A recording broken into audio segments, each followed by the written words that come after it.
గత ముఖ్యమంత్రి గారు కూడా నేను చేస్తా ఉన్నాను, జగన్మోహన్ రెడ్డి గారికి కూడా. ఇదే చర్చికి జరిగితే మీరు ఊరుకుంటారా?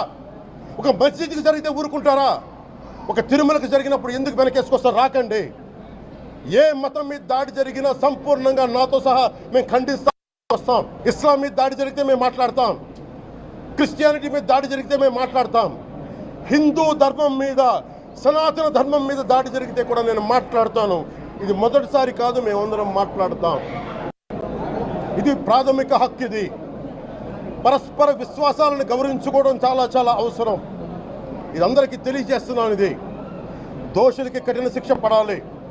అలాగే ముఖ్యమంత్రి గారికి కూడా నేను తెలియజేసుకున్నాను, చంద్రబాబు నాయుడు గారికి కూడా క్యాబినెట్ మీటింగ్ జరగాలి, అసెంబ్లీలో చర్చ జరగాలి. అసలు టీటీడీ ట్రస్ట్లో ఎన్ని అవకతవకలు జరిగినాయి, దీని మీద కూలంకషంగా దీని మీద చర్చలు జరగాలి.